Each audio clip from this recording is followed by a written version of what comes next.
देख रहे हैं आवाज अड्डा। मैं हूं तमन्ना। गोवा में अगले 2 दिन में दुनिया की बड़ी आर्थिक ताकतों का सम्मेलन होगा। ब्राजील, रूस, भारत, चीन और दक्षिण अफ्रीका के ग्रुप ब्रिक्स की समिट है, जहां इन देशों के बीच रिश्ते सुधारने पर चर्चा होगी। दूसरी तरफ बांग्लादेश, म्यांमार, श्रीलंका, थाईलैंड, भूटान और नेपाल भारत के साथ बिम्स्टेक ग्रुप के मेंबर हैं और इस ग्रुप की मीटिंग भी गोवा में होगी। अफगानिस्तान और मालदीव्स को भी न्योता मिला है। हाँ, सिर्फ एक देश है जो इस महत्वपूर्ण अंतर्राष्ट्रीय सम्मेलन में जगह नहीं पाएगा और वो है पाकिस्तान। लेकिन आतंकवाद को पनाह देने वाले इस देश की चर्चा जरूर होगी। पाकिस्तान को अलग थलग करने का सिलसिला जो सार्क सम्मेलन के साथ शुरू हुआ, वो गोवा में आगे बढ़ेगा। भारत की पूरी कोशिश होगी कि रूस और चीन को पाकिस्तान की असलियत दिखाई जाए और आतंकवाद को रोकने का दबाव पाकिस्तान पर बढ़े। लेकिन ये काम कितना आसान होगा, क्योंकि एक तरफ जहां चीन लगातार पाकिस्तान का साथ देता रहा है, वहीं रूस भी अमेरिका से भारत की बढ़ती दोस्ती से नाराज नजर आ रहा है। ब्रिक्स में मोदी का पाकिस्तान को आइसोलेट करने का मिशन किस हद तक कामयाब होगा, इस पर हम खास चर्चा आज कर रहे हैं आवाज अड्डा में। हमारे साथ इस डिबेट में आज शामिल हो रहे हैं बीजेपी के प्रवक्ता सैयद जफर इस्लाम, कांग्रेस के प्रवक्ता Alok Sharma, observer research foundation के सीनियर फेलो मनोज जोशी, पूर्व डिप्लोमैट विवेक काटजू, सामरिक विश्लेषक सुशांत सरीन और वरिष्ठ पत्रकार शिवकांत शर्मा भी हमारे साथ इस डिबेट में जुड़े हुए हैं। स्वागत है आप सबका।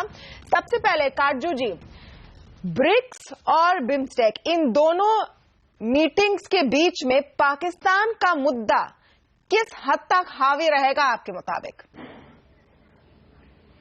देखिए, पाकिस्तान ना तो ब्रिक्स का मेंबर है और ना ही बिम्स्टेक का मेंबर है, तो जो औपचारिक सम्मेलन होंगे, कॉन्फ्रेंस होगा, समिट होगा, इसमें मुझे नहीं लगता है कि भारत प्रत्यक्ष रूप से पाकिस्तान का जिक्र करेगा, क्योंकि पाकिस्तान एजेंडा पर नहीं होगा। हां, आतंकवाद जरूर एजेंडा पर होगा और आतंकवाद के संदर्भ में भारत क्रॉस बॉर्डर टेररिज्म, जो कि पाकिस्तान से दशकों से चल रहा है, उसके बारे में संकेत जरूर देगा और मुझे लगता है कि वो संकेत ये देगा कि ये अंतर्राष्ट्रीय आतंकवाद का एक भाग है और पूर्ण रूप से अंतर्राष्ट्रीय आतंकवाद पर तभी हम काबू पा सकते हैं जबकि पाकिस्तान में जो आतंकवादी गुट हैं उन पर काबू पाया जाए और इसके लिए पाकिस्तान से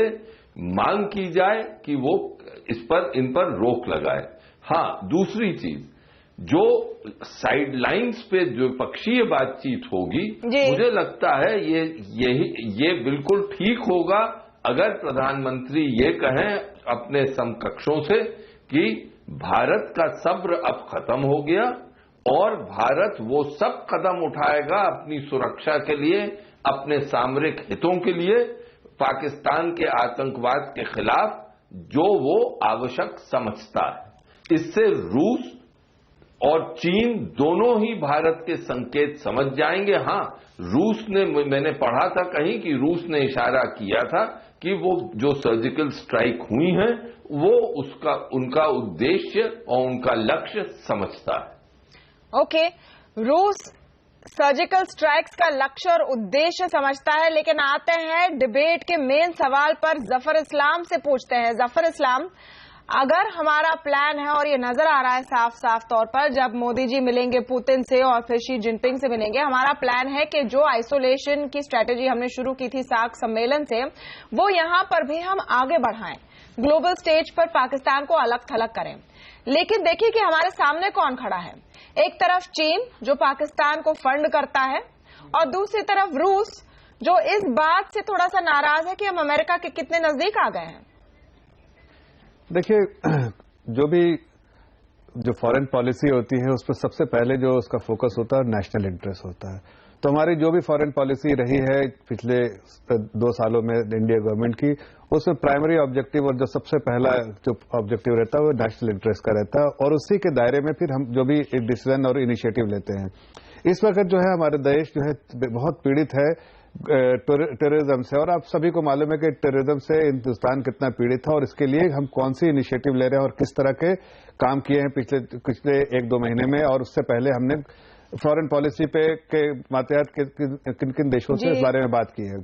तो हमारा फोकस, जैसा प्रधानमंत्री ने पहले भी कहा है और हमारे फॉरेन मिनिस्टर ने भी कहा है और कई लोगों ने, हमारे सीनियर लीडरशिप ने बराबर इस बात को कहा है कि हम पाकिस्तान को, चाहे पाकिस्तान का जिक्र करें ना करें इस पे, लेकिन टेररिज्म जो है वो पाकिस्तान द्वारा की जाती है, लेकिन वो सिर्फ भारत तक सीमित नहीं है। टेररिज्म जो पाकिस्तान फैलाता है वो पूरे ग्लोब में फैलाता है, पूरी दुनिया में फैलता है, और उसके विक्टिम सिर्फ भारत नहीं बल्कि कई और देश हैं।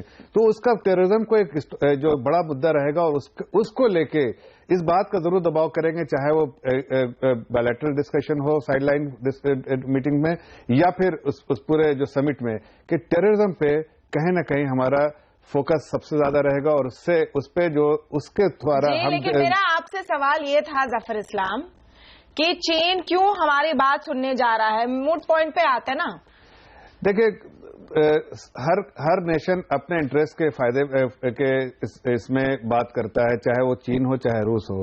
हिंदुस्तान एक ऐसा कंट्री है जिसको रशिया को भी इससे फायदे हैं और हिंदुस्तान को भी रशिया से फायदे। लाइकवाइज इंडिया चाइना के भी इंटरेस्ट में है कि हिंदुस्तान के साथ अच्छे और अच्छी दोस्ती रखे, और दोनों इमर्जिंग इकोनॉमीज जो है वो दोनों में पोटेंशियल है बायलैटरल कोऑपरेशंस का, और वो उसी के और जो बिजनेस एंड पॉलिटिकल कोऑपरेशन जो होता है उसको ध्यान रखते हुए मुझे लगता है कि चीन भी इस बात के, चूंकि चीन खुद इस पीड़ित है टेररिज्म से, तो जरूर इस बात की कोशिश करेगा कि हिंदुस्तान की तकलीफ वो समझे और इस चीज को कहीं ना कहीं पाकिस्तान पे दबाव देता रहे। मनोज जोशी, आपके मुताबिक किस हद तक हम अपना मैसेज देने में कामयाब रहेंगे, और क्या ये एक सबसे बड़ा एजेंडा बन जाएगा ऑफिशियल जो प्लान है उसके अलावा ब्रिक्स में, क्योंकि ये एक और मौका है हमारे लिए दुनिया के सामने पाकिस्तान की पोल खोलने के?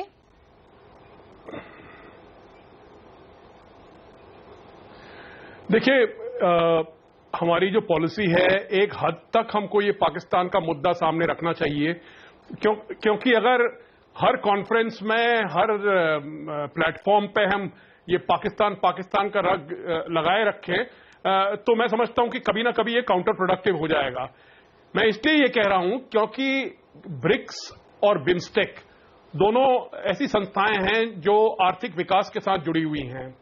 भारत का मुख्य मुद्दा जो है, मुख्य जो लक्ष्य है वो है आर्थिक विकास। इसमें पाकिस्तान जो है वो एक किस्म का समझ लीजिए कि डिस्ट्रैक्शन है, पर अगर हम वो डिस्ट्रैक्शन से के और ही अगर हम मुड़ जाएं और पूरे एजेंडा उस तरफ को ले जाएं, तो मैं समझता हूं कि हमारा ही घाटा होगा आखिर में। मैं ये देख रहा हूं कि हर जगह पे अगर हम ये पाकिस्तान का जो सामने रखें, बिम्स्टेक जो है एक ऐसी संस्था है, वो हम आज से नहीं पहले से ही ये सोचा था कि पाकिस्तान अगर अड़ंगे लगा रहा है सार्क में, तो हम बिम्स्टेक को जो है बढ़ावा देंगे। यही चीज पे हम जो है चूक गए और इसी वजह से आज दोबारा हमको बिम्स्टेक याद आ रहा है। पर हमको ये समझना चाहिए कि ब्रिक्स का जो है हमारा जो सबसे बड़ा जो कंपैरेटिव एडवांटेज है पाकिस्तान के साथ, और ये प्रधानमंत्री जी ने खुद कहा था कि हमारा इकोनॉमिक जो आर्थिक विकास जो भारत में हो चुका है और जहां पाकिस्तान पिछड़ गया है, ये हमारा कंपैरेटिव एडवांटेज है। और प्रधानमंत्री जी ने सबसे पहले यही कहा था कि शायद हमको जो युद्ध जो है वो दरिद्रता गरीबी के खिलाफ युद्ध लड़ना चाहिए। जी, लेकिन ये बातें जब हुई थी वहां से बहुत सारी चीजें निकल कर आई हैं। जहां पर आज हम खड़े हैं सुशांत, वहां पर एक फोकस जो लग रहा है वो है कि पाकिस्तान को दुनिया के सामने हमें आइसोलेट करना है। सिर्फ बिम्स्टेक और ब्रिक्स की बात होती तो हमने अफगानिस्तान और मालदीव्स को क्यों इनवाइट किया है? लिटरली ये बिना पाकिस्तान के सार्क सम्मेलन हो रहे हैं प्लस प्लस जोड़ के। प्लान तो वही है ना साफ तौर पर? नहीं, देखिए, मेरे ख्याल जो मनोज बात कर रहे हैं मैं उसी को बात आगे बढ़ाता हूं। वो बात दुरुस्त है कि पाकिस्तान को अलग थलग करना भारत का एक उद्देश्य है, लेकिन पाकिस्तान को अलग थलग करना ही भारत का उद्देश्य है ऐसी बात नहीं है। मेरे ख्याल हमको उन दोनों चीजों को अलग अलग करके देखना पड़ेगा। अपनी जगह पाकिस्तान को आइसोलेट करना बहुत इंपॉर्टेंट है और उसमें जितनी जो कुछ किया जा सकता है वो किया जाएगा, और बिम्स्टेक और अफगानिस्तान और मालदीव्स को, यानी कि सारे के सारे सार्क को पाकिस्तान को निकाल करके और कुछ और मुल्कों को इसी तरीके लिए लेके आया गया है कि पाकिस्तान को अलग थलग किया जाए। तो वो एक उद्देश्य है, लेकिन हमारे और भी उद्देश्य हैं, चाहे वो आर्थिक नीतियों का समन्वय हो रूस के साथ, चीन के साथ, या दक्षिण अफ्रीका और ब्राजील के साथ, या बाकी जो लार्जर स्ट्रैटेजिक इश्यूज हैं जिसमें भारत कहीं ना कहीं ये भी चाहता है कि एक यूनिपोलर वर्ल्ड ना हो, किसी एक की इजारादारी ना हो, वो भी एक मुद्दा रहेगा। भारत और रूस के खास तौर पर के और बहुत सारे चीजों में कॉमन इंटरेस्ट है, उनको भी फरोग देने की कोशिश की जाएगी।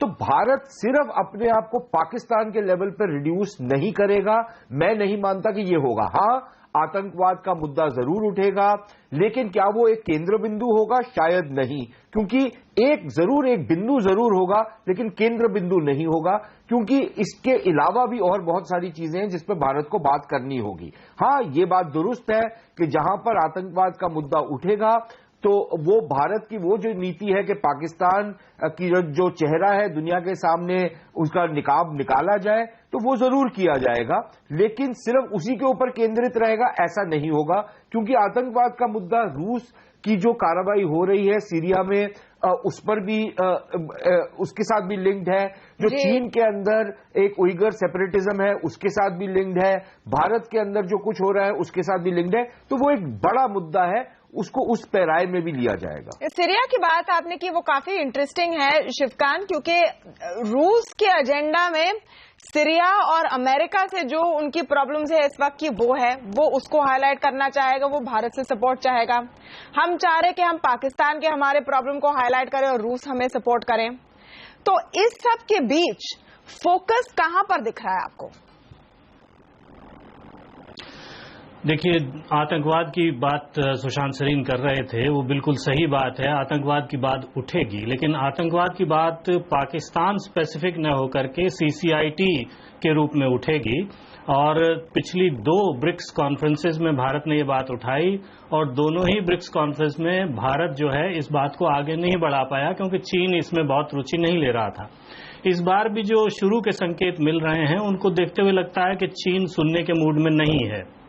चीन से जिस तरह की कमेंट्री पढ़ने को मिल रही है उससे ये लगता है कि चीन आतंकवाद और पाकिस्तान पर भारत जिस तरह से बात को आगे बढ़ाना चाहता है उसको एक तरह से राजनीतिकरण के रूप में देख रहा है, इसलिए चीन दीवार के रूप में अड़ जाएगा। हाँ, ये बात जरूर है कि सीरिया की आपने बात कही, तो सीरिया पे रूस को भारत के समर्थन की जरूरत है, लेकिन साथ ही साथ रूस ये भी जानता है कि भारत की अमेरिका के साथ दोस्ती बढ़ रही है, इसलिए भारत एक हद से ज्यादा सीरिया के ऊपर नहीं जा सकता। दूसरी बात यह है कि रूस, वैसे तो नेतृत्व रूस के हाथ में होना चाहिए था, ये सारा ब्रिक्स का मूवमेंट जो है रूस का चलाया हुआ है, लेकिन इस वक्त रूस एक तरह से चीन का पिछलग्गू हो गया है। उसके आर्थिक कारण हैं, उसके दूसरे कारण भी हैं, इसलिए रूस से दोस्ती भारत बढ़ाना चाहेगा रूस को अपने साथ रखने के लिए, लेकिन रूस के पास कितनी ताकत है ये कहना इस वक्त बड़ा मुश्किल है। भारत इस वक्त बहुत ही अजीब से दौर में है। भारत जो हासिल करना चाहता था ब्रिक्स से वो लगता है हासिल नहीं हो पा रहा है, क्योंकि रूस कमजोर पड़ गया है, चीन ताकतवर हो गया है, चीन के ताकतवर होने से पाकिस्तान ताकतवर हो गया है। तो ये स्थितियां एक तरह से उलट पुलट हो रही हैं, तो भारत को बहुत संभल करके कदम उठाना होगा, अपने पत्ते खोलने होंगे। ओके, ओपन डिबेट है। सुशांत इसमें आना चाह रहे थे। सुशांत। नहीं, मैं सिर्फ एक छोटी सी बात करना चाह रहा था कि सीरिया पर अगर देखा जाए तो मेरे ख्याल भारत की जो पोजीशन है वो रूस के ज्यादा निकट है बनस्बत अमेरिका के। भारत ये जरूर चाहता है कि वहां का गृह युद्ध खत्म हो, लेकिन भारत का समर्थन जो है जो सीरिया की सरकार है उसके साथ है, यानी कि बशर अल असद के साथ, जिसको अमेरिका निकालना चाहता है और जिसके समर्थन में रूस ने अपना हिस्सा डाला है। तो मेरे ख्याल वहां पर भारत की पोजीशन बहुत क्लियर है। यूक्रेन वगैरह को लेकर भी भारत का समर्थन जो है ज्यादा रूस के साथ है और पोजीशन ज्यादा रूस के करीब है बनस्बत अमेरिका के। जहां तक, और ये शिवकांत जी की बात बिल्कुल ठीक है कि चीन का जहां तक मामला है वो भारत के लिए एक थोड़ी सी चिंता का विषय जरूर है, क्योंकि रूस एक लिहाज से चीन के ऊपर जो रूस की निर्भरता है वो बहुत ज्यादा बढ़ गई है और एक लिहाज से जो चीनी रूस को जिस तरीके की मंडी फरोख्त देते हैं या जिस तरीके का पैसा दे रहे हैं या जिस तरीके का और बिजनेस दे रहे हैं वो शायद भारत नहीं दे सकता। तो वहां तक तो बात ठीक है, लेकिन भारत की अपनी अहमियत है, रूस की जो रक्षा इंडस्ट्री है उसको लेकर के और कुछ और मुद्दों के ऊपर भारत की अपनी अहमियत है। तो रूस कहीं ना कहीं उसको जरूर बैलेंस आउट करने की कोशिश करेगा और उस बैलेंस में पाकिस्तान मुझे नहीं लगता कि बहुत बड़ी अहमियत का हामिल है। ओके, आलोक शर्मा, चीन पे थोड़ा सा फोकस करते हैं। जैसे हमारे एक्सपर्ट पैनलिस्ट कह रहे हैं कि चीन इस वक्त सबसे स्ट्रांग पोजीशन में है, हालांकि उनकी इकोनॉमी पर भी आहट है, स्लो डाउन हो रहा है, लेकिन रिलेटिवली स्ट्रांग पोजीशन में है। क्या भारत ने इस तरह का एक स्ट्रेटेजी बनाया है कि हम चीन तक मैसेज पहुंचा सकें? क्योंकि अब तक देखिए कि चीन से क्या मैसेजिंग आ रही है। एक एक्सपर्ट उनके एक पेपर में लिखते हैं कि बायलैटरल मुद्दों में हमें नहीं पढ़ना है, कश्मीर के मुद्दे में हमें नहीं पढ़ना है। उन्होंने नाम नहीं लिया, लेकिन वो बात कर रहे हैं पाकिस्तान की कि इस पर पॉलिटिक्स ना करे कोई भी एक देश। साफ तौर पर हमारी तरफ इशारा है। देखिए तमन्ना जी, चाहे बिस्टेक हो चाहे वो ब्रिक्स हो, दोनों ही एक आर्थिक आधार के प्लेटफॉर्म हैं इंटरनेशनल, और इनके अंदर देखिए जिस तरह से 43% पॉपुलेशन, 43% पॉपुलेशन ब्रिक्स के देशों में है, लेकिन आपस का ट्रेड जो है वो मात्र 15% है। और इसका जो आधार भी ब्रिक्स का था रशिया की तरफ से कि कहीं ना कहीं जो वेस्टर्न वर्ल्ड की जो इकोनॉमी का पूरा एक दबदबा रहता है उसको किस तरह से वीक किया जाए, वो एक आधार था, जैसा कि मनोज जी ने भी बताया, श्रीकांत जी ने भी बताया। मैं इनकी बातों से काफी हद तक सहमत हूं। लेकिन आज जो अभी का जो ब्रिक्स का सम्मेलन है, हम पिछले 2 ब्रिक्स के सम्मेलन में बहुत कुछ हासिल नहीं कर पाए हैं। उसके 3-4 फोकस नजर आते हैं। एक तो यही नजर आता है कि सिंगल विंडो क्लियरेंस मैकेनिज्म की तरफ ध्यान रहेगा, ई कॉमर्स है, इंटेलेक्चुअल प्रॉपर्टी राइट्स की तरफ है, और एक सिंगल डोमिनेंट करेंसी की बात चाइना करना चाहता है। चाइना चाहता है कि इनके आपस के ट्रेड के लिए कहीं ना कहीं एक डोमिनेंट एक सिंगल करेंसी की तरफ हम आगे बढ़ें, क्योंकि उसका दबदबा है, उसका एक्सपोर्ट सबसे ज्यादा इन 3-4-5 देशों में एक्सपोर्ट उसका ज्यादा है। बाकी सब देशों का अगर एक्सपोर्ट देखें चाइना को, तो वो मिला के भी चाइना का जो बैलेंस ऑफ पेमेंट है वो कहीं ना कहीं बेटर पोजीशन में है। लेकिन दुर्भाग्य है कि जिस तरह से वर्ल्ड जियोपॉलिटिकल सिनेरियो पिछले 2-3 साल में उभर कर आया है, उसमें कहीं ना कहीं रशिया कमजोर हुआ है। भारत और रूस के संबंध पिछले 2 साल में काफी धरातल पर गए हैं। आज हालत यह है कि पीओके में हम सर्जिकल स्ट्राइक करते हैं और रशिया पाकिस्तान के साथ अपनी आर्मी के एक्सरसाइजेज कर रहा है। ये बहुत ही दुर्भाग्यपूर्ण है। दूसरी तरफ पाकिस्तान का कहीं ना कहीं चाइना के साथ निकटता मोदी जी की सरकार आने के बाद बढ़ी है। पीओके में चाइना का दखल बढ़ा है। बलूचिस्तान में उसके अपने इकोनॉमिक जो जितने भी वेस्टर्न इंटरेस्ट थे वो पूरे उभरकर मुखर होकर सामने आए हैं। हम केवल बातें करते रह गए और 2 साल में विश्व के हालात बदलते चले गए। हम आइसोलेशन की बात केवल टीवी चैनल्स में करते रह गए, जबकि पाकिस्तान को हम किसी भी रूप में आइसोलेट नहीं कर पाए। आप मुझे बताइए कि क्या वो 5 लाख और 10 लाख का जो अभी फिगर चल रहा था कि वहां पर वेबसाइट पे लोगों ने अपना दर्ज कराया है कि पाकिस्तान को टेररिस्ट नेशन डिक्लेयर किया जाए, अमेरिका उसके बाद से खामोश है, चुप है, उसके बाद से कोई प्रतिक्रिया नहीं आती है। इवन जॉन कैरी कहीं ना कहीं पाकिस्तान के पक्ष में बोलते हुए नजर आते हैं। चाइना, हम चाहते हैं कि चाइना से हमारे तमाम फायदे हमें मिलें, लेकिन चाइना एक आतंकवादी को आतंकवादी करने में, डिक्लेयर करने में हमारे साथ नहीं खड़ा हुआ है। तो मैं समझता हूं सरकार की विदेश नीति पूरी तरह से फेल रही है। एक तरफ हम ब्रिक्स में कहते हैं आपस में ट्रेड बढ़ना चाहिए। 1 मिनट तमन्ना जी, अंतिम वाक्य। दूसरी तरफ बीजेपी के विधायक जो है सड़कों पर निकलते हैं कि चाइनीज सामान का बहिष्कार किया जाए। तो ये जो स्वदेशी जागरण मंच और तमाम तरह की संस्थाएं हैं, इन्होंने कहीं ना कहीं पूरी तरह से विदेश अर्थनीति जो है हमारी, वो पूरी तरह से डिरेल हो गई है। और आज हालत यह है कि कहीं ना कहीं ब्रिक्स में जो लक्ष्य हम हासिल करना चाहते हैं वो दूर दूर तक हमें नजर नहीं आते हैं। सरकार की कोई किसी तरह की अच्छी प्लानिंग आलोक शर्मा जी, विदेश नीति पूरी तरह से फेल हो गई, एक पॉलिटिकल स्टेटमेंट हो सकता है, लेकिन आपके जो पॉइंट्स है उसमें से 1-2 मैं पिकआउट करती हूं जिसमें मेरिट नजर आता है मुझे। एक तो है जफर इस्लाम, रूस के साथ जो हुआ है, रूस पे पहले आते हैं और फिर चीन पर। रूस हमारा ऑल वेदर फ्रेंड है, बहुत समय से हमारी गहरी दोस्ती है, लेकिन ये चेंज हुआ है पिछले कुछ सालों में, और उसका एक बड़ा कारण है कि भारत ने बहुत ही सोच समझकर अपना फोकस अमेरिका की तरफ बढ़ाया है। ये एक प्लान स्ट्रेटेजी है और उसका एक साइड इफेक्ट हमें नजर आ रहा है कि रूस पाकिस्तान के साथ मिलिट्री एक्सरसाइज कर रहा है। देखिए तमन्ना जी, जैसा मैंने अपने ओपनिंग रिमार्क्स में कहा था कि जो फॉरेन पॉलिसी होता है वो होती है, वो डायनामिक प्रोसेस है। वो एक कोई स्टैटिक पॉलिसी नहीं है कि हर वक्त एक ही समय में एक ही तरह की पॉलिसी रहे। तो अपने इंटरनेशनल इंटरेस्ट में हालात चेंज होते रहते हैं, डायनामिक्स चेंज होते रहते हैं, इंटरनेशनल रिलेशनशिप चेंज होते हैं और म्यूचुअल कॉपरेशन, जो इकोनॉमिक कॉपरेशन वो दूसरे देशों के साथ चेंज होता रहता है। तो इसलिए अगर कहीं हमारा रिलेशनशिप अमेरिका के प्रति ज्यादा बेहतर हुआ है पिछले सालों में, तो उसके भी कारण होंगे और उसके फायदे भी मुझे दिखते रहे हुए। जहां तक आलोक जी ने कहा कि हम बिल्कुल पाकिस्तान किसी मुद्दे पर पाकिस्तान को नहीं आलोक जी, अमेरिका के पाकिस्तान को आइसोलेट करने में ये नहीं तो मत घुमाइए, नहीं समर्थ नहीं हुए। नहीं आप ये बात सुन लीजिए आलोक जी हर दिन आप डिबेट का जो है ना पूरा वो खराब कर देते। पर सुन लीजिए, फिर आप कह रहा हूँ रशिया हमसे दूर चला गया। आज जो स्थिति है, आप देखिए सर्जिकल स्ट्राइक के बाद दुनिया के हर कंट्री ने हमें समर्थन दिया है। पाकिस्तान को क्रिटिसाइज किया, नहीं उसके अलावा अगर आप इस्लामिक चाइना के आलोक शर्मा एक मिनट जफर इस्लाम, मैं आपको बताती हूँ कि ये डिबेट हम कैसे करेंगे। हम पॉइंट पर डिस्कशन करेंगे और सिर्फ पॉइंट पर डिस्कशन करेंगे, बीच बीच में ना टोके, क्योंकि लोगों को समझ में नहीं आता है। अच्छी डिबेट हम करेंगे। रूस पे एक सीरियस सवाल हमने पूछा है जफर इस्लाम पर, अब तक कोई क्लियर जवाब नहीं मिला। विवेक काजू, इस पॉइंट पर आप आइए। गोल गोल घुमा रहे हैं मैडम, बट उनको बोलने तो दीजिए। आपका जब मौका आएगा तब आप उनको काउंटर कीजिए, प्लीज, मेरी रिक्वेस्ट है। कह रहा जो इन्होंने जो हमारे सरकार पे ये लगाया है आलोचना की सरकार की, हम पाकिस्तान को आइसोलेट। अब मैं कुछ कह लूं, उनकी बात सुन लीजिए प्लीज, विवेक काटजू की बात सुन लीजिए, क्योंकि ये सीरियस इश्यूज हैं, ये सीरियस इश्यूज हैं। हम एक बैलेंसिंग एक्ट करने की कोशिश कर रहे हैं। जी विवेक काटजू।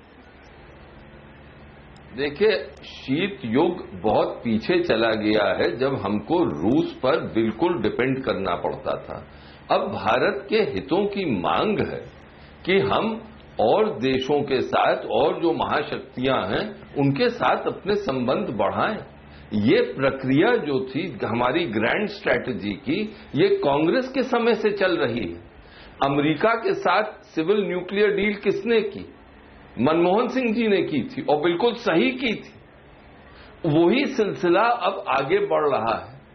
तो इसमें कोई बेजा बात नहीं है जो कि अब हो रहा है कि और रूस भी अपने ऑप्शंस देख रहा है, लेकिन जो हमारा कोर इंटरेस्ट है जो कि डिफेंस इंडस्ट्री में है रूस के साथ, वो सुरक्षित है। तो ये राजनीति बीजेपी और कांग्रेस की चलती जाएगी, लेकिन देश की जो एक विदेश नीति है उस पर एक कंसेंसस है और उसी धर्रे पे वो चल रही है।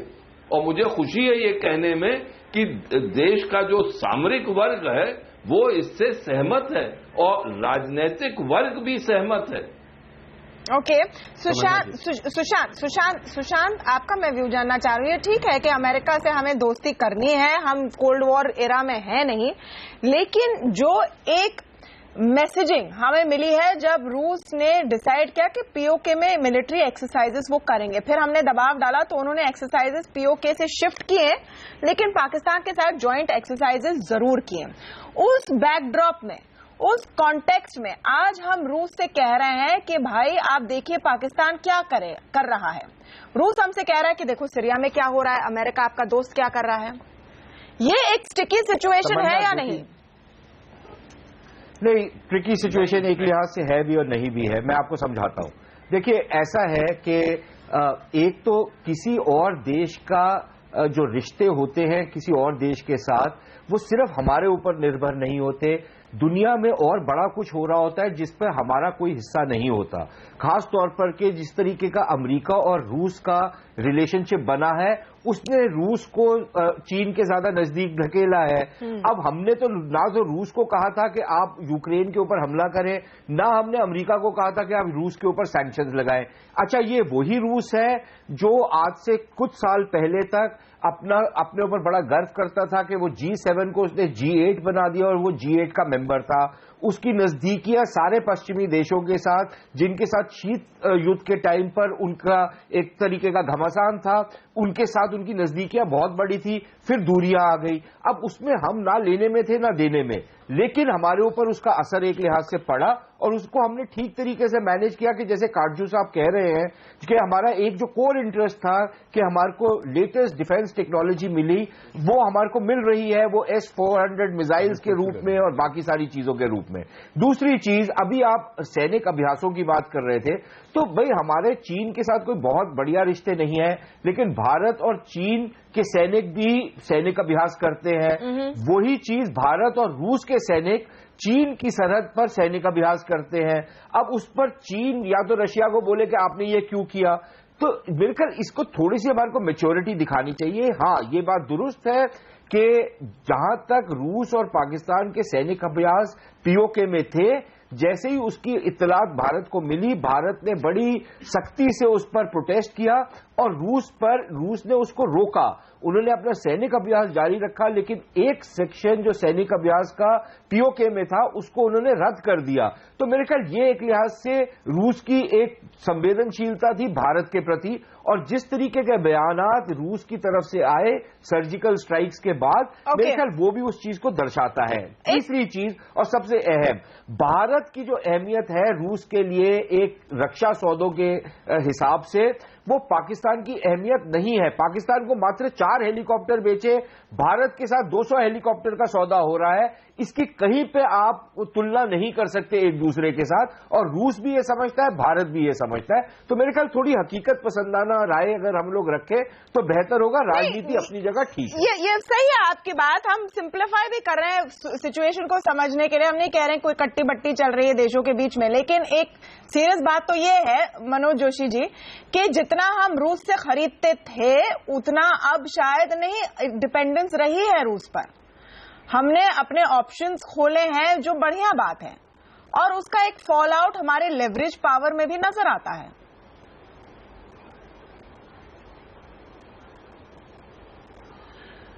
देखिए, ऐसा है कि जहां तक रूस का सवाल है, अभी भी 60-65% जो सामग्री है हमारी सेना में वो रूस से आती है, और रूस पर हम निर्भर रहेंगे। अगर हम आज खरीद खत्म कर दें, फिर भी हम अगले 15, 20, 30 साल तक रूस पर निर्भर रहेंगे, स्पेयर पार्ट्स के लिए, सपोर्ट के लिए निर्भर रहेंगे। तो मैं नहीं समझता हूं कि ये रिश्ता जो ऐसा है, ये इसको हम ऐसे ही ठुकरा सकते हैं। दूसरी बात यह है कि रूस ने पिछले 10-15 साल में अपने मिलिट्री इंडस्ट्रियल कॉम्प्लेक्स में काफी धनराशि लगाई है। उसके पास ऐसे उपकरण हैं, ऐसे सिस्टम्स हैं जो कि और हमें कोई नहीं देना चाहता है। अमेरिका भी शायद नहीं देना चाहता है। तो हम जो सौदा उनके साथ कर रहे हैं, जैसे कि 5th जनरेशन फाइटर के लिए कर रहे हैं, या फिर न्यूक्लियर प्रोपेल्ड सबमरीन, जो आप जानते हैं कि अरिहंत जो है, जो शीघ्र में जो है उसका कमिश्निंग होने वाला है, वो न्यूक्लियर प्रोपेल्ड सबमरीन हमको रूस ने मदद की उसको बनाने के लिए, और एक सबमरीन उसने हमको लीज पे दी है, और एक और शायद लीज पे आ सकती है। ये चीजें जो हैं, ये और कोई विश्व शक्ति हमको नहीं देगी। तो रूस का जो है महत्व भारत के लिए बहुत ही जबरदस्त है, और मैं समझता हूं कि हमारे लिए हमारा जो एक मकसद होना चाहिए वो ये है कि किसी भी हालत में हम रूस और चीन की दोस्ती जो है उस पे जो है उसको कमजोर करें।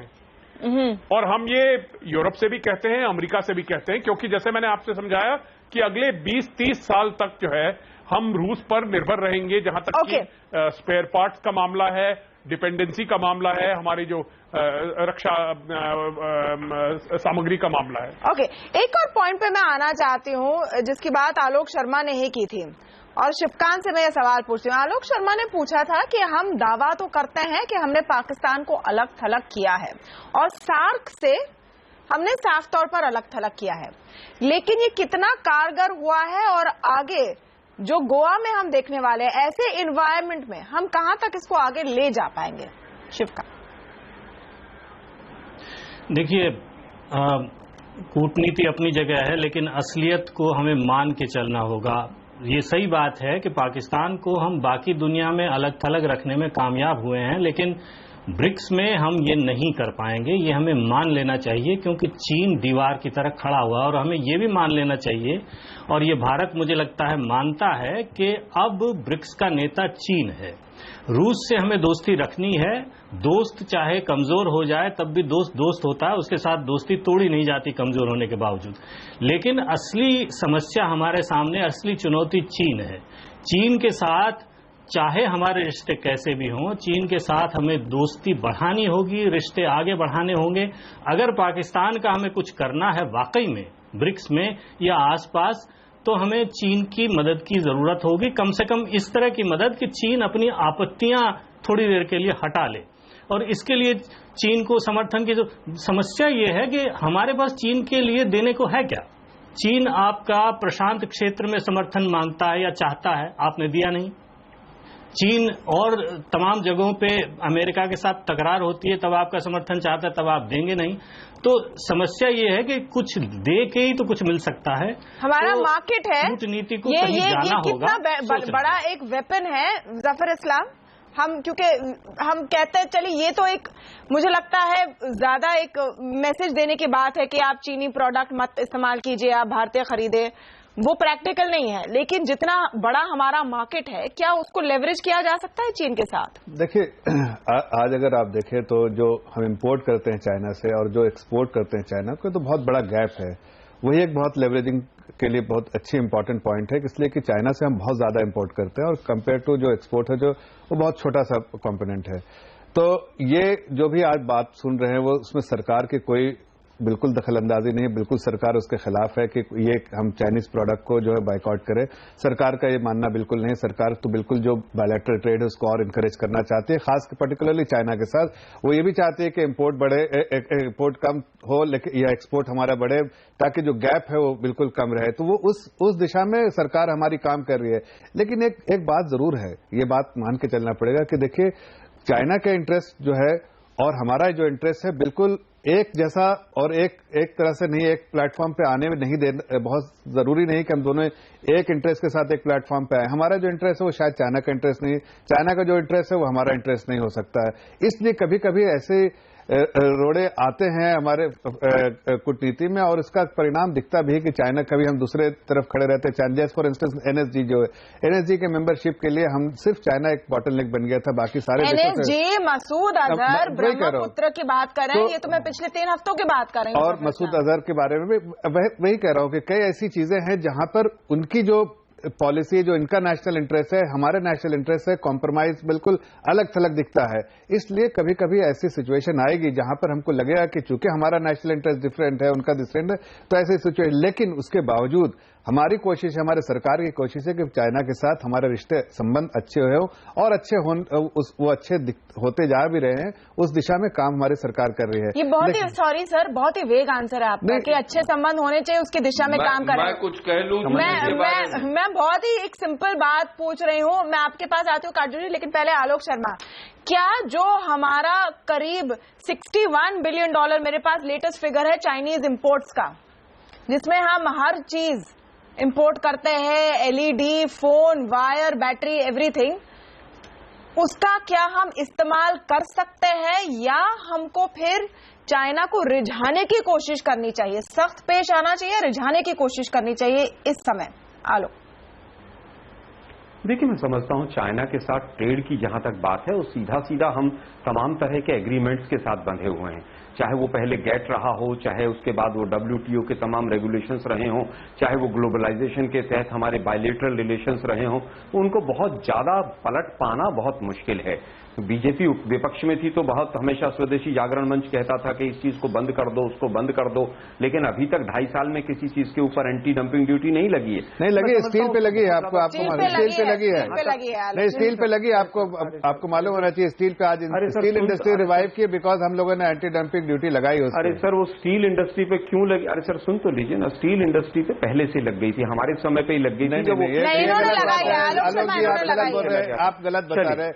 वापस आपको शायद नहीं मालूम है। नहीं, मैं तो बिल्कुल, हम तो नहीं, आप देख लीजिए, आपको चले कोई बात नहीं।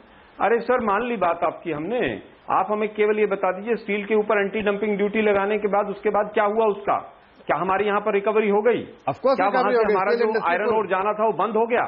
सर मैं उस मुद्दे पे नहीं जाना चाहता, इकोनॉमिक डिबेट नहीं, वापस आते हैं मुद्दे जी, वापस आते हैं, बेहतर रहेगा। आज दुर्भाग्यपूर्ण है कि कुछ पैनलिस्ट कह रहे हैं कि पाकिस्तान और रशिया के जो संबंध हैं उनको भारत और रशिया के संबंधों के साथ कंपेयर किया जा रहा है। ये बहुत ही दुर्भाग्यपूर्ण है। और पता नहीं बीजेपी की इसमें कौन सी रणनीति है कि उनके एक्सपर्ट्स भी इस तरह की बात कर रहे हैं। 1974 का 73 का जो पोखरण परीक्षण है उसके बाद पहला देश था रशिया जिसने हमारी मदद की। मुझे चीन पे फोकस करना है इस बार प्लीज आलोक शर्मा। हमने रशिया की काफी बात की, let's come back to China. चीन को हम क्या कैसे मैसेजिंग दें? मैडम मैसेजिंग देने का तो बहुत से तरीके हैं, अभी तक हम किसी भी फ्रंट पर मैसेज नहीं दे पाए हैं। एक आतंकवादी को हम आतंकवादी डिक्लेयर नहीं करवा पाए हैं, तो जियोपॉलिटिकली पूरी तरह से फेलियर है। जहां तक ट्रेड की बात है, आप ट्रेड को एंटी डंपिंग ड्यूटी और उन चीजों से भी कंट्रोल नहीं कर सकते हैं। आज जितना बड़ा वॉल्यूम वहां से हमारे देश में आ रहा है उसको आप रोकने में कहीं ना कहीं असमर्थ रहे हैं। उसका कारण इंटरनेशनल ट्रीटीज हैं, WTO है। आप सब चीजों को अगर रोक देंगे तो हमारी दवाइयां जो वहां पर जा रही हैं, हमारे प्रोडक्ट जो जा रहे हैं वो भी रुकेंगे।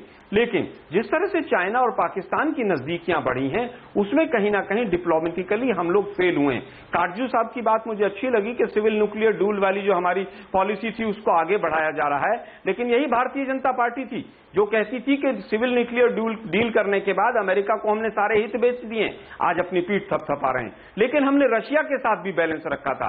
इसी तरह से अगर चाइना से हमारी कहीं दिक्कत आ रही है तो उसको किसी तरह से भी कम किया जाना जरूरी है। पाकिस्तान के संबंध, हमारे पाकिस्तान के साथ जिस तरह के भी संबंध चल रहे हैं पूरा विश्व जानता है, लेकिन चाइना को कैसे बैलेंस करना है ये इंपॉर्टेंट है। चाइना को बैलेंस करना कितना मुश्किल होगा? देखिए इसमें दो सवाल है, क्या चीन समझ पाएगा भारत का पक्ष या ब्रिक्स में चीन करेगा पाकिस्तान का समर्थन? हमारे पैनलिस्ट ने कहा, शिवकांत ने कहा, चीन एक दीवार की तरह खड़ा है हमारे मकसद के बीच में, हम इसको कैसे टैकल करेंगे? हम आएंगे इस पर एक छोटे से ब्रेक के बाद। साथ में ऐसे भी रिपोर्ट सामने आ रहे हैं कि शायद चीन और पाकिस्तान का प्लान बन चुका है कि किस तरह ब्रिक्स में ऐसे मुद्दे उठाएं जिससे भारत के सारे प्लान डीरेल हो चुके, उस पर भी हम चर्चा करेंगे इस छोटे से ब्रेक के बाद। जाएगा नहीं।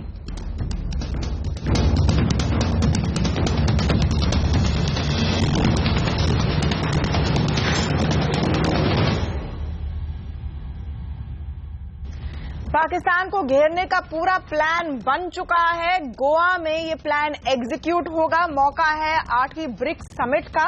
इसमें Brazil, Russia, India, China, south Africa का एक ग्रुप है, बिम्स्टेक का भी एक ग्रुप है, लेकिन फोकस रहेगा पाकिस्तान पर। हालांकि पाकिस्तान इन किसी ग्रुप्स के हिस्सेदार नहीं है। क्या भारत ब्रिक्स में पाकिस्तान को घेरने में कामयाब होगा? यह हमारा सवाल। ट्विटर पर आज आप जाकर इस पोल में हिस्सा ले सकते हैं। @CNBC_आवाज हमारा ट्विटर हैंडल है और इस पोल के नतीजे हम आपको बताएंगे कार्यक्रम के अंत में। आइए लौटते हैं हम हमारी डिस्कशन पर। विवेक काटजू जी, हम पूछ रहे थे कि हमारे पास लेवरेज क्या है चाइना को हमारी बात समझाने के लिए। कई बार बात होती है कि चाइना भी तो परेशान है आतंकवाद से। हम बताएंगे कि देखिए आप भी परेशान हैं, हम भी परेशान हैं। ऐसा तो नहीं है कि चाइना को पता नहीं कि उनकी परेशानी कहां पर और क्यों आ रही है। और जिस तरह के मैसेजिंग आ रही है चीन की तरफ से, कोई ये इंडिकेशन नहीं मिल रहा है कि वो पाकिस्तान को बैक नहीं करेंगे। देखिए, मैं बुनियादी बात पे जाता हूं। बुनियादी बात यह है कि आज से 50 साल से ज्यादा पहले चीन ने यह तय पाया था कि भारत ज्यादा कंपेटिटर होगा और सहयोगी कम होगा, और उन्होंने ये तय किया था कि इसमें ये जो प्रोसेस है इसमें वो पाकिस्तान को समर्थन देंगे और पाकिस्तान को बढ़ाएंगे कि भारत पर वो रोक लगा सके। अब इसके साथ साथ एक नया एजेंडा आइटम दोनों के पाकिस्तान चीन के रिश्तों में हो गया है, जो कि पॉजिटिव है जो उनके लिए, जो कनेक्टिविटी का है। तो मेरा ये मानना है कि हमें ये कबूल करके चलना चाहिए कि चीन के साथ हम सहयोग जहां कर सकें वहां करते रहें। लेकिन ये उम्मीद करनी कि हम चीन और पाकिस्तान के रिश्तों में कुछ खलल डाल सकेंगे, उनको कम कर सकेंगे, ये गलत होगा। अब इस सिचुएशन को हमें मैनेज करना है और जो मैं कह रहा हूं ये साबित हो चुका है एनएसजी के मामले में और मसूद अजहर के मामले में। इसी तरह ये पहले भी साबित कई मामलों में हुआ है। तो आज की जो चीन के साथ जो नीति है हमारी, जिसकी बुनियाद राजीव गांधी के जमाने में लगी थी, उसी नीति पर हम सब सरकारें चली हैं, लेकिन अपनी आंख खोल कर चली हैं ये मानते हुए कि हम जहां कोऑपरेशन बढ़ा सके वहां ठीक है, जैसे ट्रेड में, लेकिन दरअसल चीन और भारत का कंपटीशन होगा, चाहे हम अच्छे लफ्ज, अच्छे अल्फाज, अच्छे शब्दों का प्रयोग क्यों ना करें। ओके, सुशांत, सीपीईसी पर आते हैं, जो चीन और पाकिस्तान के बीच में इकोनॉमिक कॉरिडोर बन रही है, उसमें चीन $50 अरब डाल चुके हैं और उसका एक हिस्सा जाता है बलूचिस्तान से। इसलिए जब हम बात करते हैं आज बलूचिस्तान की, तो चीन को भी उससे तकलीफ होती है। क्या ये एक मुद्दा सामने से लेकर आ सकता है चीन प्रॉक्सी के रूप में पाकिस्तान के बिहाफ पर? नहीं, चीन लेकर के आ सकता है, लेकिन भारत का जो समर्थन अभी तक बलूचिस्तान के मुद्दे पर है या बलोचों के साथ है, वो मानव अधिकारों को लेकर के है। अभी तक भारत ने ना तो किसी गवर्नमेंट इन एग्जाइल या बलोच अलहदगी की जो मूवमेंट है उसको उस लिहाज से सपोर्ट किया है जिस लिहाज से इस तरीके की मूवमेंट्स को सपोर्ट नॉर्मली किया जाता है। तो एक तो बात ये है। दूसरी चीज ये है कि जहां तक सीपेक का मामला है, वो अपनी जगह आपकी बात दुरुस्त है, लेकिन भारत की जो ज्यादा बड़ी ऑब्जेक्शन सीपेक को लेकर के है वो ये है कि वो रास्ता है वो पाक अधिकृत कश्मीर से आता है और वो रास्ता बनने के बाद उसका जो स्वरूप है उस प्रॉब्लम का वो चेंज हो जाएगा, इसलिए भारत उस पर अपनी आपत्ति बार बार दर्ज करता है। लेकिन सबसे बड़ा मुद्दा भारत के लिए ये है और जिस पर चीन को भी थोड़े से संवेदनशील होना पड़ेगा, अगर नहीं होगा तो वो एक हमारे बीच में कश्मकश रहेगी कि मैं नहीं मानता कि जो सीपीईसी का मामला है ये कोई बहुत बड़ा आर्थिक प्रोजेक्ट है। ये चीन का एक स्ट्रैटेजिक प्रोजेक्ट है। इसकी आर्थिक वैल्यू जो है वो बहुत ही ना के बराबर है मेरी नजर में, क्योंकि ना तो ये वो मलक्का स्ट्रेट्स को रिप्लेस कर सकता है, ना ये कोई नया रास्ता चीन की तरफ उस लिहाज का खोल सकता है कि चीन की सारी जो तिजारत है या सारी जो एनर्जी सप्लाईज हैं वो 18,000 फुट की बुलंदी की ऊंचाई से पाइपलाइंस आज तक तो कोई बनी नहीं, आगे बन जाए तो पता नहीं, लेकिन वो उस चीज को रिप्लेस नहीं कर सकता। ये सारे इकोनॉमिक प्रिंसिपल्स के खिलाफ है बात। फाइनली वहां पर कोई रेलवे लाइन भी नहीं बन रही, अभी तक तो नहीं है, 2030-35 में अगर बन गई तो पता नहीं, लेकिन वो भी कोई बहुत ज्यादा माल लेके नहीं जा पाएगी। तो ये इसका मुद्दा फाइनली केंद्रित होगा ग्वादर पोर्ट के ऊपर और वहां पर अगर चीनी नेवल बेड़ा बन जाए, वहां पर एक नेवल बेस बन जाए तो वो भारत के लिए एक चिंता की बात होगी, क्योंकि वही जो एक लिहाज से साउथ चाइना सी में भारत की आपत्ति है कि आप वो सारे एरिया को अपना एक लेक बना करके वहां पर फ्रीडम ऑफ नेविगेशन को इंटरफेयर ना करें, वही भारत की एक प्रॉब्लम होगी यहां पर। तो मेरे ख्याल ये वाले ज्यादा मुद्दे इंपॉर्टेंट हैं। लेकिन अगर भारत और चीन के रिश्ते में बेहतरी आती है, और कोई रीजन नहीं है कि नहीं आ सकती, आज से 20 साल पहले काटजू साहब भी ये बात मानेंगे कि अगर भारतीय विदेश मंत्रालय में किसी को ये कहा जाता कि भारत और अमेरिका के बीच में इतनी नजदीकियां बढ़ेंगी और अमेरिका पाकिस्तान को एक लिहाज से एक दूसरे लेवल पर रखेगा और भारत को एक नए लेवल पर लेकर के जाएगा, कोई उसको मानने के लिए तैयार नहीं था। ये क्या जरूरत है कि यही चीज चीन के साथ अगले 20 वर्षों में नहीं हो सकती। तो मेरे ख्याल ये जो रिश्ते हैं ये कॉन्स्टेंटली ऊपर नीचे होते रहते हैं और उसके लिए हमारे को कोशिशें जारी रखनी चाहिए। जी काटजू जी, हम भारत और चीन दोनों एशिया में हैं, जो जियोपॉलिटिकल एस्पेक्ट है इसका वो हम नहीं भूल सकते। अमेरिका एशिया में नहीं है। ओके, तो उस तरह की नजदीकी शायद नहीं हो सकती। और फिर वो एक बड़ा सवाल आलोक शर्मा कि अमेरिका से हमारी नजदीकी तो हुई है, लेकिन क्या पाकिस्तान को आइसोलेट करने में उस हद तक हमें उसका फायदा मिला है, उस दोस्ती का फायदा मिला है? देखिए, मैं समझता हूं कि जितनी भी कूटनीति हम कर लें, अमेरिका कभी भी पाकिस्तान के किसी हित को साधकर, पाकिस्तान को साइड में करके हमें कभी भी बहुत आगे आने देगा जियोपॉलिटिकली या अपने संबंधों में, मुझे नहीं लगता है। जहां तक बात आपका मूल प्रश्न है कि क्या हम पाकिस्तान को घेरने में कामयाब होंगे, मैं समझता हूं ब्रिक्स अपने आप में ऐसा प्लेटफॉर्म नहीं है। हम केवल वहां से आतंकवाद के ऊपर कुछ शब्दावली सुनेंगे। आप देखिए, ब्राजील बहुत ज्यादा इंडिया पाकिस्तान इंडो पाक रिलेशंस में इंटरेस्ट नहीं रखता है। रशिया ऑलरेडी जॉइंट एक्सरसाइज कर रहा है उनके साथ। चाइना पाकिस्तान को फुल्ली सपोर्ट कर रहा है। साउथ अफ्रीका का बहुत ज्यादा इंटरेस्ट इंडो पाक रिलेशंस में नहीं है, क्योंकि उसकी कहीं ना कहीं जो विदेश नीति है वो अमेरिका और बाकी देशों के, यूके के द्वारा कहीं ना कहीं कंट्रोल की जाती है। एनएसजी का मामला रहा हो, मसूद अजहर का मामला रहा हो, चाहे वो ग्वादर पोर्ट का रहा हो, चाहे वो रेलवे लाइन का रहा हो, सभी में पाकिस्तान और चाइना नजदीक आते नजर आए हैं।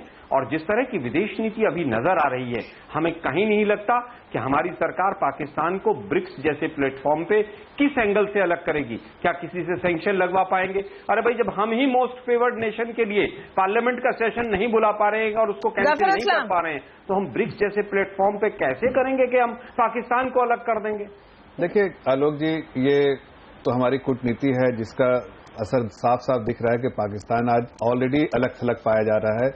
ब्रिक्स के जो समिट है उसमें भी आप देखेंगे जो फोकस तो जरूर रहेगा वो टेररिज्म पे रहेगा, और टेररिज्म का जो एक फैक्ट्री है वो पाकिस्तान है। तो कोई भी कंट्री चाहे कुछ भी हो, किस तरह के भी रिश्ते हो, इस बात से इनकार नहीं कर सकता कि ग्लोबल कम्युनिटी जो है टेररिज्म का विक्टिम है और पाकिस्तान उसके लिए डायरेक्टली रिस्पॉन्सिबल है। वजह से कोई सैंक्शन लगाएगा इन 5 देशों में से? तो लेकिन आप एक बॉटलनेक देखिए, बाकी कंट्री तो बिल्कुल हमारे साथ खड़े हुए। एक बॉटलनेक है और वो शायद हर देश के कुछ न कुछ कंस्ट्रेंट होते हैं। पाकिस्तान के प्रति चाइना की जो फॉरेन पॉलिसी है, जो कूटनीति है, वो डेफिनेटली ज्यादा उनके फेवर में और हमारे फेवर में उतनी नहीं है। और उसका सीधा सीधा कारण है, जैसे बाकी पैनलिस्ट सरीन साहब ने कहा और कटजू साहब ने कहा, कि उनका इकोनॉमिक इंटरेस्ट है पाकिस्तान में, और कहीं ना कहीं पाकिस्तान को एक अपने प्रोविंस की तरह देखते हैं, ना कि एक सेपरेट कंट्री की तरह। इसलिए थोड़ी सी उनकी पॉलिसी जो है, कूटनीति पाकिस्तान के प्रति डिफरेंट है बाकी और देशों के प्रति, और हिंदुस्तान को डेफिनेटली उसका नुकसान होता है।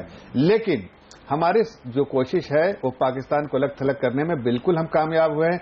आज आप देखिए हालात जो पाकिस्तान के हैं, पाकिस्तानी गवर्नमेंट जो है, अगर चाइना उसको अगर सपोर्ट, सिर्फ और सिर्फ एक कंट्री की जिसको थोड़ा बहुत सपोर्ट है वो चाइना है। और हमारी कोशिश ये भी है कि चाइना को भी, चूंकि चाइना भी एक टेररिज्म का विक्टिम है, कहीं ना कहीं हमारी कोशिश है कि चाइना को भी इस प्लेटफॉर्म पे ले आए कि एक इस समिट का बिल्कुल नारा हो, समिट से नारा है कि ग्लोबल टेररिज्म में पाकिस्तान का जिस तरह हाथ है, पाकिस्तान को Zafar Islam, let's be realistic. China terrorism की विक्टिम है, वो उसके साथ डील कर रहे हैं, और आप अगर उम्मीद कर रहे हैं कि गोवा डिक्लेरेशन में जो होगा ब्रिक्स समिट के बाद, चीन कहेगा कि हाँ पाकिस्तान एक टेरर स्टेट है, तो हम बहुत ही ऑप्टिमिस्टिक हो रहे हैं। देखिए, ये सोचना कि बिल्कुल सीधे उसको पाकिस्तान को एक टेरर स्टेट डिक्लेयर कर दिया, शायद ये मुमकिन ना हो, लेकिन ये जरूर है कि डिक्लेरेशन, जो गोवा डिक्लेरेशन जो हो, बिल्कुल इतना सख्त हो टेररिज्म के खिलाफ। और पाकिस्तान चूंकि जानते हैं लोग कि पाकिस्तान बिल्कुल उसके लिए जिम्मेदार है, तो शायद पाकिस्तान को इसका नुकसान डेफिनेटली होगा। आलोक शर्मा।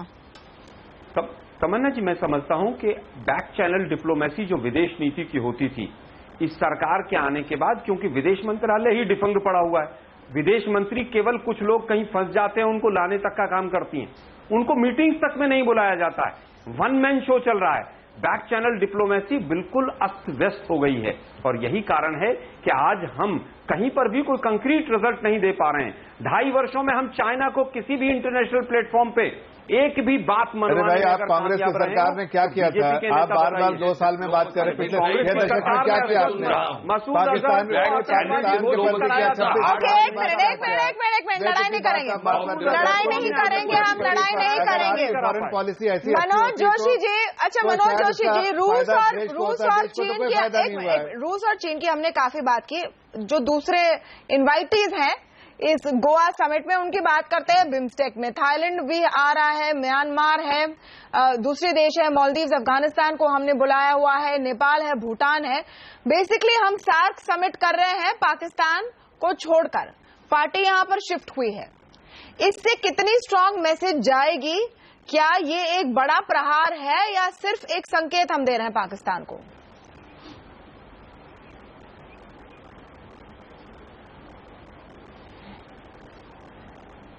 मनोज जोशी जी, आपको आवाज आ रही है मेरी? हाँ, आवाज आ रही है। दोबारा आप पूछिए, क्या कह रहे हैं? जी, मैं बिम्स्टेक के बारे में पूछ रही थी कि हम क्या इस स्टेज पर इस बिम्स्टेक के द्वारा पाकिस्तान को आइसोलेट करने में कामयाब नजर आ रहे हैं आपकी राय में? क्योंकि पूरा सार्क सम्मेलन एक तरह से गोवा में होने जा रहा है और उसमें पाकिस्तान है ही नहीं, वही मेंबर कंट्रीज हैं और उसके एडिशनल मेंबर कंट्रीज भी हैं और भी कंट्रीज हैं। देखिए, बिम्स्टेक में पाकिस्तान तो सदस्य नहीं है, तो वहां आइसोलेट करने का सवाल नहीं उठता है।